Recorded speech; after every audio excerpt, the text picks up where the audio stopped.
Staxrud and Tejas. Welcome in Cameron Blackwood, Matt Manassi, and one of the Johns brothers. We have Ben here to start, but want to go back. You had a 22-4 point run there to finish out that match. What was the difference maker between game 1 and then 2 and 3? I found some energy and I felt great. Whenever I feel like it hits a certain time in the evening where the sun starts to go down, dusk, I guess, I just feel like a surge of energy, and then I'm moving more, and that is when I play well. And Collin got us in, and then I felt great.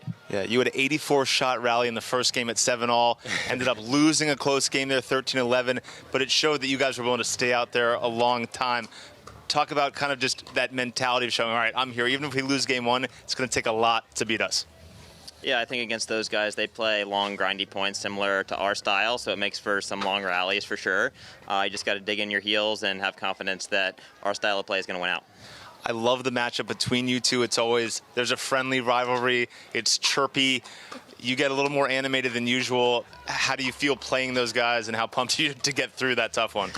I wouldn't say there's any sort of animosity, but they play fiery, so that makes for a little back and forth at times. I felt like Ben was particularly fiery today and motivated, so it makes for some fun back and forth and hopefully entertaining as well. Definitely. And Ben, you always talk about how 2 forehands in the middle is maybe the direction the game is going to go into, or more successful teams there. What specifically do you have to do well to make sure that they don't hurt you in the middle? Yeah, well, you definitely got to return well, because shake and bake is probably the biggest danger with a lefty-righty team, and if you don't return well and there's one guy crashing, then you're going to be in a lot of trouble.